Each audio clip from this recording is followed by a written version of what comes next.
So last week, the United States rolled out its new national security strategy, and it sparked a little controversy. I mean, it stated a pretty clear shift in priorities to the Western Hemisphere, something that I think we've all seen coming for a while. But it came along with a rather adversarial tone towards our European allies in a way that we wouldn't normally see in a document like this. So to better understand this new national security strategy, we're joined today by Brett Rosenberg and John Feiner. Brett is a non-resident scholar at the Carnegie Endowment for International Peace and previously served on the National Security Council as a director of strategic planning, where she helped to draft President Biden's national security strategy. John previously served as President Biden's deputy national security advisor from 2021 to 2025, and prior to that, worked as the director of policy planning at the State Department. Thank you to both Brett and John for taking the time to walk through this today, and with that, let's get to the conversation. All right, Brett, John, thank you both so much for taking the time to talk for a bit today. The new national security strategy is out, has been out for about a week now, and there's a lot of questions. I feel like this is the kind of thing that you can spend a lot of time digging into, or I think a lot of folks probably just saw some headlines and moved on. So I was hoping we could dig into it a little bit with you all, maybe starting, Brett, with you. And John, I have the same question for you, sir, but does it matter at all? Yeah, I mean, this is an excellent question that you should ask, frankly, of any national security strategy, right? Not just this one. I was on the team that helped draft the Biden one. And first thing I think is just establishing the national security strategy is not a real strategy, right? It does not match ends and means. Even though this document says at the beginning a real strategy should match ends and means, it doesn't do that. What it does do, however, is a couple things. One, it's a expression of the president's and the administration's worldview. So that actually does matter. And the way in which a normal national security strategy matters is not that a president in a crisis, as the bombs are raining down, is going to open up the document and say on page 23, here's what we said we're going to do, but rather that after the NSS comes out, the national defense strategy has to follow from there, and a global posture review, and the State Department's going to interpret that for its own implementation and guidance. And so and of course the budget comes after that too. So those things really do matter. And for a bureaucrat who doesn't have the chance to ask the president, what do you think we should be doing? The NSS is their guide to that. So it matters in that way. That's an answer for any normal national security strategy. This is the Trump administration's NSS. And I think this matters in a very different way. High likelihood the president didn't really give any input into this and didn't really read it. So it's not really a national security strategy as an explanation of the direct worldview of this president, but it does absolutely express the worldview and the push and pull of a bunch of different advisors of his. And so in that case, you could see some strands from J.D. Vance, some strands from Stephen Miller, some strands from Marco Rubio. And I see them continuing to duke it out throughout both the document and through the policy of this administration. Interesting. John, what do you think? I'm stealing this question from another podcast I heard where they started to go down these rabbit holes and somebody finally said, does it even matter? Because Trump kind of goes with his gut more, I think, than a lot of folks. So what's your read here? Yeah, look, everything Brett said I think is exactly right. I think my answer is basically yes and no. I'll start with the no. The way in which it doesn't matter is I don't think you should look to the national security strategy as a guide to how Trump is going to decide the big issues he will face. Are we going to go to war in Venezuela and try to change the regime? Are we going to abandon Ukraine? Are we still competing with China in all of the traditional ways? I think when it comes to specific decisions, as you said, this is an impulsive president, an instinctive president, not a president who's going to pick a 33-page essay off the shelf and say, well, what did we say here about how to make this decision? So it's not going to be a good predictor of his actions, I don't think. But there are two ways in which I think it matters quite a lot. One is every administration that comes to office brings with it a few thousand political appointees who, for the most part, agree with the worldview of the administrations coming in. That's why they're selected. But the government also includes, as you well know, a giant number of people who are looking for signals about how they should be doing their jobs from the incoming administration. And what the national security strategy is a kind of set of guidance for the career government, those of whom who are left, who have not been kind of driven out by this administration, about what the president cares about, how they should be thinking about all the decisions they make that never come across the desk of people at the White House, but that the government goes about, as part of its sort of routine business. And they will take this document very seriously, the sort of career bureaucracy. The second reason I think it really matters, I just came back from most of the last week or two in the Middle East, spent some time in Europe recently. Foreign counterparts of the United States read these documents incredibly closely. They will, like almost the way people in Washington, if there's a book written about a period in which they served, will look for their names in the index. These countries will look for the references to their region or to the issues they care about or to their country, and to try to figure out how the United States thinks about those issues and that relationship. And they will scrutinize it, candidly, a lot more closely, sometimes even than the people who are drafting these documents, to look for what's included and what's missing. And they will shape their approach to the United States based, to some extent at least, on what they see. So I think for the president's decision making, I wouldn't overread this too much. For how the kind of career government is going to operate, and for how counterparts see the United States, I think it matters quite a lot. It sounds like that you're talking about the messaging piece of this almost being more important than the practical. Is that a fair? Yeah, I mean, look, Brett was part of writing an incredible national security strategy for the Biden administration, but I will acknowledge when we had policy meetings in the White House, very infrequently, if ever, did somebody say, well, on page 73 of the national security strategy, it says this. So I know. It's terrible to admit that in public. So yeah, I mean, I think that's normal. This is much more about how kind of pundits and media and foreign counterparts should understand what the administration cares about and what it plans to do. It is not a how-to guide for governing. So maybe sticking with that, John, you mentioned you were just overseas. What has the reaction been that you've seen so far? Yeah, so it's going to really depend on where you're talking about. So I was in the Middle East. This national security strategy, when it comes to the Middle East, is actually somewhat thematically consistent with the recent approaches laid out by the last few administrations, in that it says, frankly, we should be spending less time, spending less resources, embroiling ourselves in fewer conflicts in this part of the world than we have in the past. Barack Obama believed that. Donald Trump believed that in his first term. Joe Biden believed that. And now Donald Trump is saying that again. So in the Middle East, I think they are nervous about the possibility of less U.S. focus, less U.S. presence. Whether that's actually what comes to pass, I think, is a different question. All those other administrations actually found it a lot harder to do less in the Middle East than they wanted. But there, the concern is, U.S. abandonment. If you're talking about Europe, the concern is very different. It's that the U.S. is now taking a very heavy-handed approach to not just policy issues in Europe, but socio-cultural issues in Europe.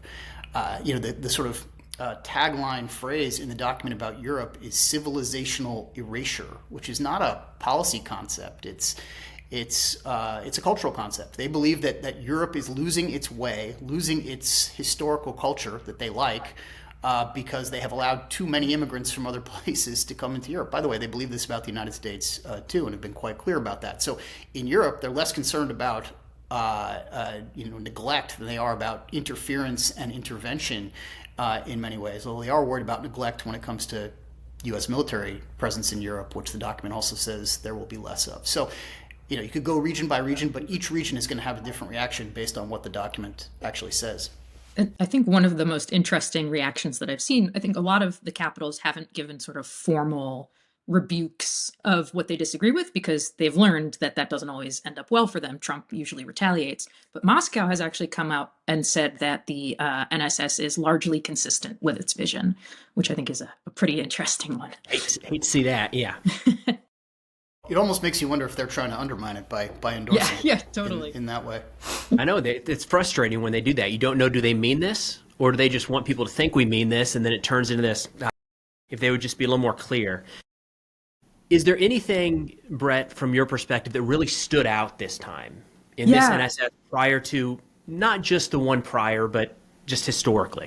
Yeah, I think, as John and I were sort of talking about, these are traditionally pretty heavily litigated, fairly staid documents that are kind of the Super Bowl of the Washington, D.C. think tank community and foreign capitals, but really not a otherwise sort of breaking news in any way. There are some pretty massive ruptures in this document. Whether they're actually undertaken in practice it remains yet to be seen, but I do think it's a pretty faithful attempt to intellectualize what a MAGA, America First foreign policy looks like. John talked about this civilizational erasure phrase, and that is, extending MAGA and their views on immigration to foreign policy. They say outright that border security is the primary goal, is the sort of primary aspect of national security, which is not a thing that has ever really been asserted before. They explicitly reject a view of U.S. primacy, saying that all other basically national security strategies ever assume that the U.S. should be the global dominant power. They no longer say that. They've elevated the Western Hemisphere as the priority region, saying, essentially stemming from that border security idea, which is that things that cross borders, whether they're people, drugs, violence, or sort of foreign influence, are the things that are of most direct impact on U.S. foreign policy. Trump puts out a new corollary that he calls it to the Monroe Doctrine. There's a lot in here in which he basically lays out the Western Hemisphere is ours as the U.S., right? We want to keep China and other powers out, and we'll kind of let other powers do their thing in different regions. But here, we're going to have a much more robust view. John, it seemed like this wasn't a big surprise, just based off a lot of the rhetoric from the administration. It does seem like, even from the Pentagon, it's been a lot more focused here regionally and even domestically, looking at our borders. Was it much of a surprise then to see this shift to the Western Hemisphere, or was that kind of expected? Were there other areas that stood out? Yeah, I would agree with you. I think in large part because everybody has seen that we have a massive military buildup going on in the Caribbean, of all places, and that there have been leaks suggesting that the Western Hemisphere was going to be the focus. So people kind of expected the document to say that. I think they also hoped that maybe saner heads would prevail inside the kind of argument about the strategy and maybe not diminish the importance of the Indo-Pacific and Europe as much as this document seems to do, but obviously that didn't happen. So yes, I think there was a lot of anticipation about the shift to the Western Hemisphere. It's also no secret, by the way, that this administration is not particularly fond of European democratic societies and leaders. The president has expressed that in every possible way, as has the vice president and others. I will say the degree to which on Europe they sort of leaned into the idea that they support, not just that they are opposed to some of the demographic trends that we discussed, but that they support explicitly some of these far-right political movements that the United States historically has stood against. And these are growing trends in really important countries like Germany and France and the UK, where there will be significant elections in the coming years that will be contested by the descendants of essentially fascism in Europe.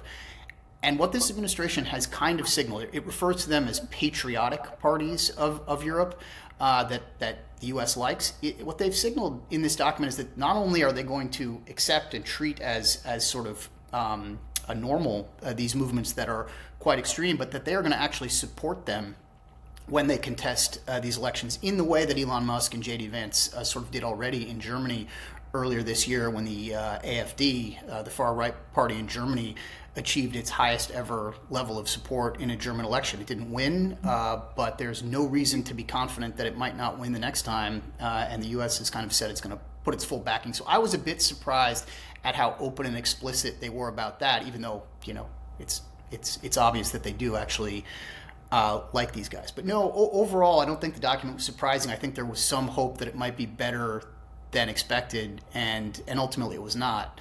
By the way, I don't think the document was entirely bad. I think it is worth saying that.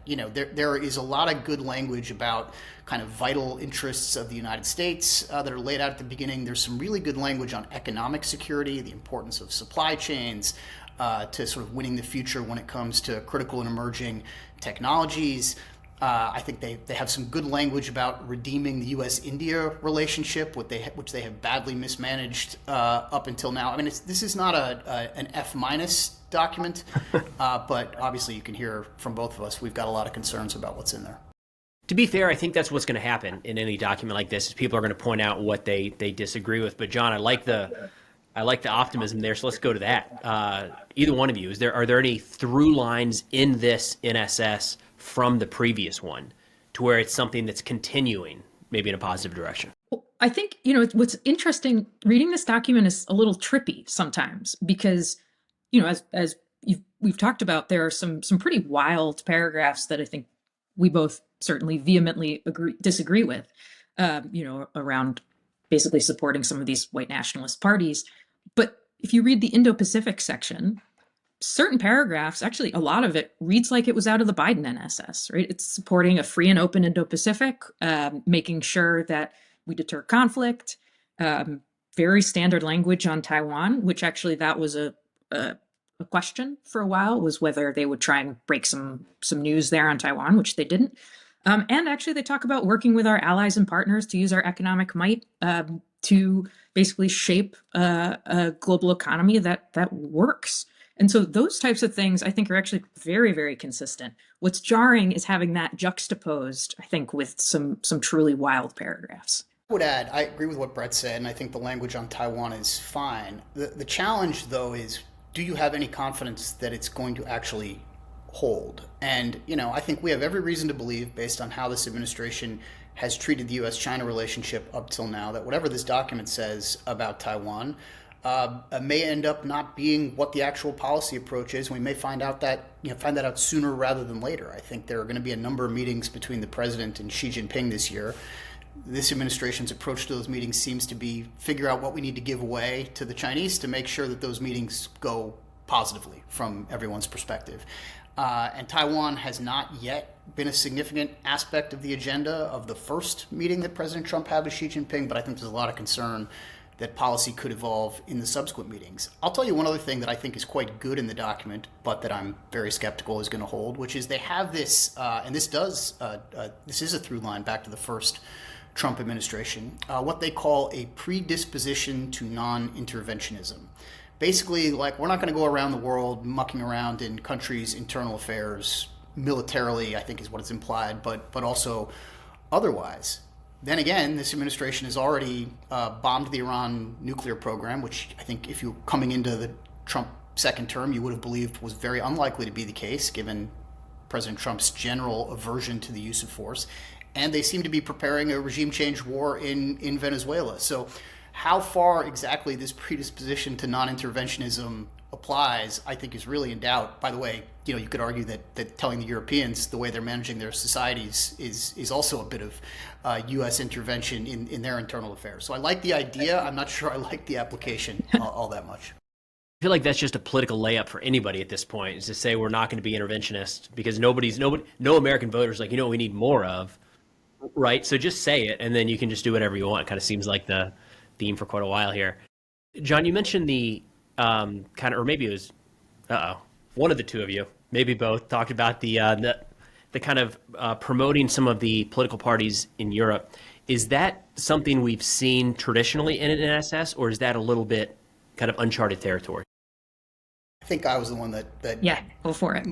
Walked down that rabbit hole, so I can start. But look, no, definitely not. In fact, a kind of core principle of U.S. foreign policy, whether you're talking about national security strategies or just general operating principles, is not to interfere in countries' democratic processes, not to pick a side in their elections. And by the way, expect that that's going to be the case in our elections as well. We get quite understandably, I think, irritable and opposed when countries seem to be interfering in our elections or taking sides in a partisan way. So it's both shocking that this document does that at all, but also even more so, I think, shocking that they have picked parties that many of these European countries consider to be not fit for polite company. I mean, in Germany, the AfD really is considered to be, if not a direct descendant of like the Nazi party of the early part of the 20th century, at least heirs to some of those traditions. And so for an American administration to signal support for those kinds of movements when there are going to be these big consequential elections coming, I think is quite unsettling for Europeans and very out of the tradition, both for these strategies and generally in American foreign policy. I also think it is it's a wild juxtaposition with the Middle East section, where, again, as John says, NSSs don't talk about domestic politics of other countries. But whereas in the European section, it explicitly endorses these far-right parties, in the Middle East section, it says, we will not judge the governance systems of these places. We'll work with them where we share interests. These are good partners, and that's that.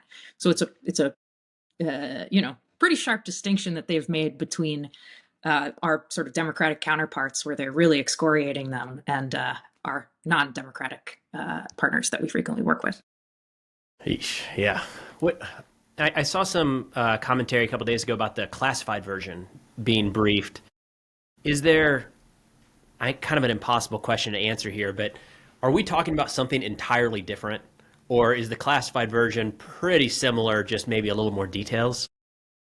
So hard to know, because neither Brett nor I have seen it. But, one of the things that the reporting on it suggests, and I have no reason to doubt this just based on everything that's in the actual document, is that it really does call into question which side of some of these big geopolitical divides the United States is actually on at this point. I mean, the administration we served in talked a lot about the divide between democracies and autocracies, the divide between countries that want to, preserve and improve the kind of international order that has led to, much more security, much more prosperity since World War II than the world had before that, and the countries that want to essentially rip that up and start again and reorient it in their direction, countries like China and Russia and North Korea and Iran.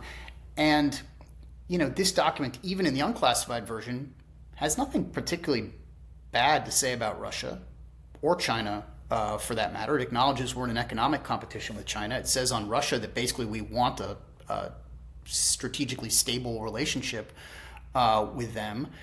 And so sort of, and then we haven't even really talked about Ukraine, but in some ways where the rubber is going to meet the road on this strategy is in Ukraine, because that is where Russia is clearly on one side, our European allies are on another, and the document sort of positions itself as almost equidistant between the two, as opposed to clearly on the side of our partners in Europe and in Ukraine. And so that is the biggest change, and we're seeing play out in real time now, the administration essentially following the guidance from the document and the theories in the document, pushing the Ukrainians to take a deal to end the war that, at least in its initial incarnation from the Trump administration, is very favorable toward Russia and very dangerous, I think, for the Ukrainians to accept. Was there anything really to read into the document around we haven't talked about Russia, Ukraine, of course, it's this major war ongoing. You think that it would play a pretty significant role in this document. Was there much in there? I mean, there's one sentence explicitly on the Russia-Ukraine war. And as John said, it plays it pretty straight ahead as to the goals. It basically says we have to end this war in order to re-achieve European stability, reassert some sort of strategic stability with Russia, make sure that this war doesn't expand beyond its current confines, and to make sure that we can reconstruct Ukraine. Those are the goals that it lays out, and it doesn't go into any depth. It saves its biggest criticism. It doesn't criticize Russia at all for the war. It criticizes Europe for not ending it sooner. And the reason that it gives for not ending it sooner is, as John and we've talked about quite a bit, keeping out those far-right parties that are advocating for an end to the war. So it really does not, as John says, it puts us not clearly on one side or the other, though it does. In doing so, that's a pretty big hit to the side that we have traditionally been on. By the way, I think the document is actually quite clearly wrong about something in this section. It says basically about Ukraine that the administration, kind of quoting and paraphrasing, is at odds with European officials who hold unrealistic expectations for the war and are perched in unstable minority governments that trample on basic principles of democracy to suppress opposition. What that is kind of a long way of saying is there's a bunch of government people in Europe who want to side with the Ukrainians, but the broad swath of European society would actually like the war to be over and maybe isn't as anti-Russian. I don't think polling of European populations supports that at all. I think support for Ukraine remains quite strong in Europe, and by the way, remains quite strong, somewhat surprisingly to me, in the United States as well. So they would like, I think, to give the impression that the people are really with the far right, which would like to be much closer to Russia, would like to force Ukraine to end the war almost on any terms. I just don't think that is where European society is, or American society. That's a good point. The polling continually shows that the American people, given the option, support a Ukrainian victory or continuing to provide support in one way or another to Ukraine. It seems like in terms of there's not going to be very many people making up their minds at the election box around this document, but it seems like the move to the Western Hemisphere is probably going to be like that. That strikes me as something that is easy to defend. As we're coming back home, we're going to focus here and now. Is that probably a good read there? Or what do you think? I mean, I think it's the way that they have done this with proclaiming a new Monroe Doctrine, and pretty aggressive version of interference in these countries, as we've seen in Venezuela and the strikes in the Caribbean, is pretty wild. But overall, the idea of focusing on the Western Hemisphere more than we've done in the past, I think is very smart strategically. The Western Hemisphere is the area of the world that most directly impacts the United States. They have cast this as a primarily sort of nefarious impact, right? They use the word invasion, which they do not mean as a metaphor here, right? They clearly have this sociocultural idea that people coming over is diminishing the Americanness of our society in the same way that they talk about Europe.